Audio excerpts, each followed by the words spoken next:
I had to learn how to say cut a deck of cards with one hand by reading a book. Can you imagine how confusing the instructions were? If I wanted to know how to make cards appear at my fingertips, I had to read a book. It was 7 years of reading books before I could do this. I never have to buy cards.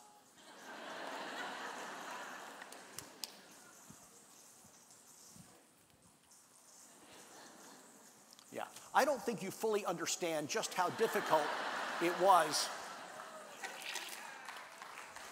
No.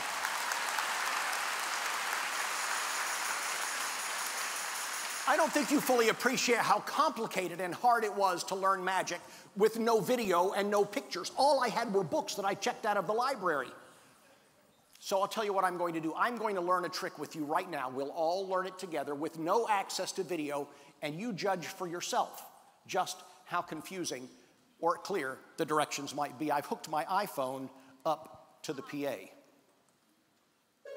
Siri, teach me a magic trick. Sure, Billy. I can teach you how to make a bandana disappear. You'll need a handkerchief, a banana, and a woman's purse. When you have those items handy, push the home button and say, ready. By pure coincidence,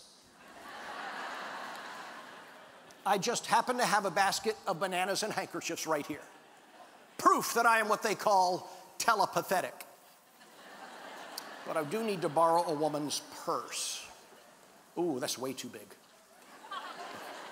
Anybody got? Those are way too small. You got anything? Oh boy, what have we got here? That would work. Is that a purse? Good. Okay, can I borrow it? Where are you from? Okay, everybody pass your wallets and jewelry this way. Trust me, I'm a magician. Oh, it's a briefcase. Okay, fair enough. Great, okay. Banana, handkerchief, woman's purse.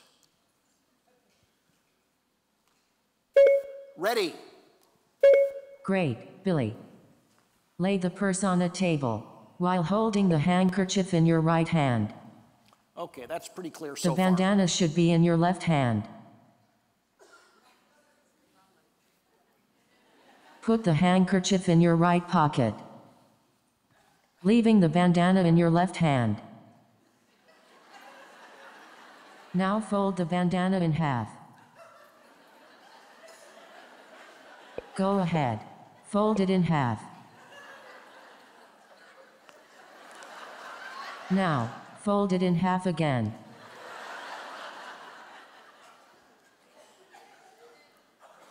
Now, secretly take the folded bandana and hide it in your left hand. Be sure to keep your hand in a natural position. This is called palming. Now that you've mastered palming, we're ready to begin. Open up the folded bandana and greet the audience by waving it up and down.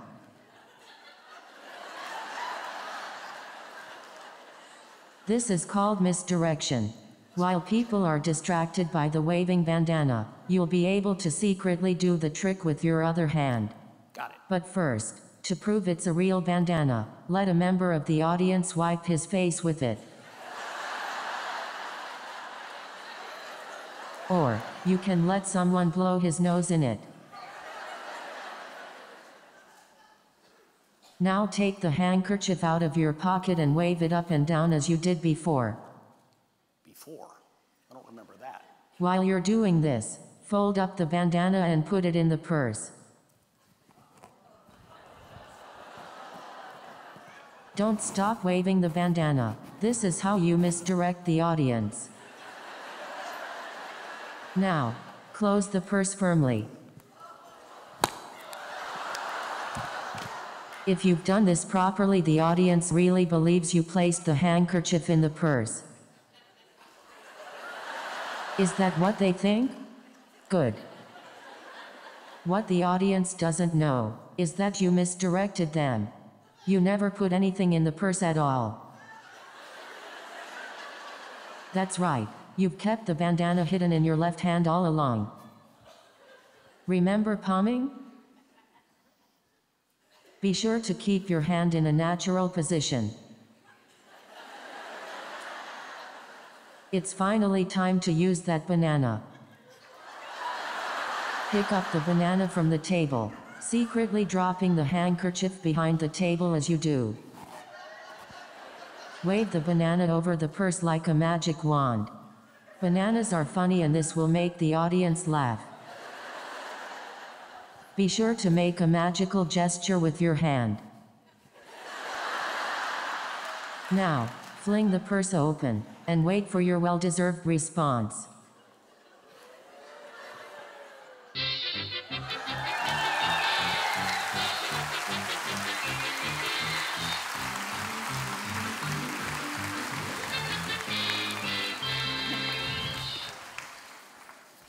Now, some of you are wondering how I did that. All of you are wondering why I did that.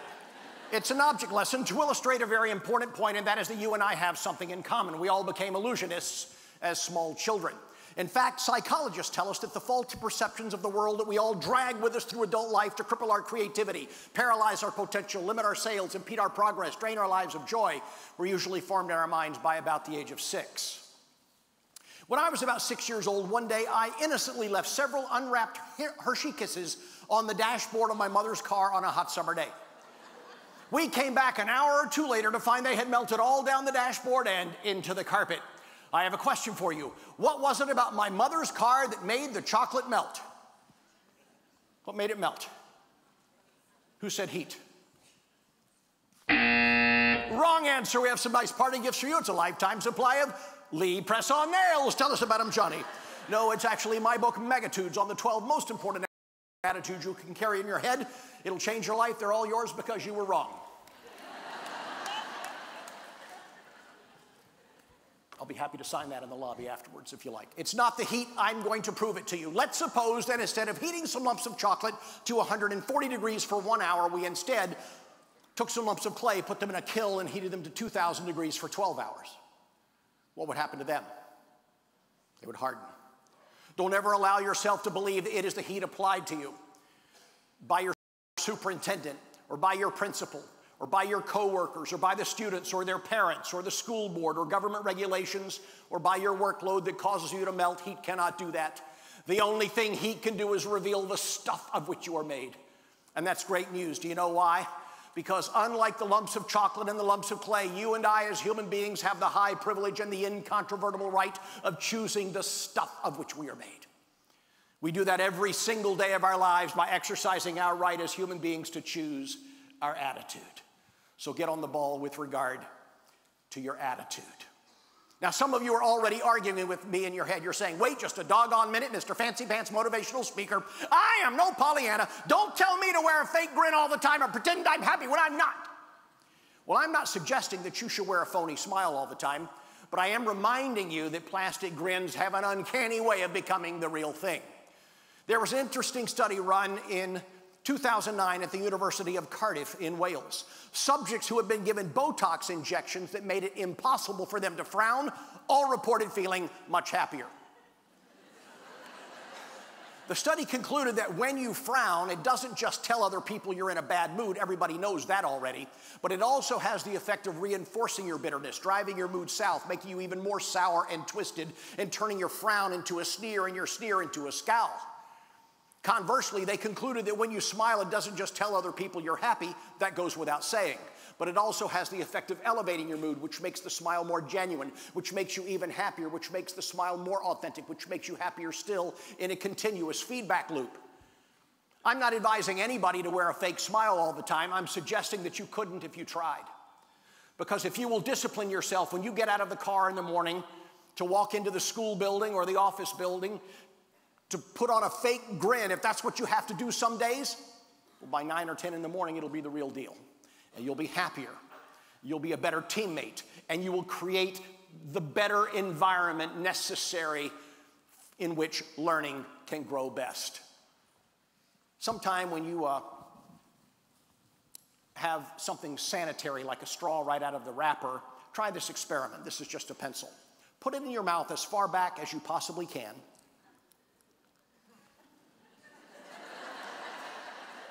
Like this. Now, you cannot do this for 30 seconds without feeling ecstatic. Because the very act of smiling will make you happier. I write my own material. I should not have to remind you of the dire straits from which some of your students come. For some of them, your classroom or your campus must be an island of joy in a roiling ocean of tumult and chaos and pain that they experience in their personal lives. Now, despite the fact that you've heard your whole life how important it is that you maintain a PMA, some of you still awakened this morning with your brain groping for any excuse to be negative. What's yours? Money a little tight around your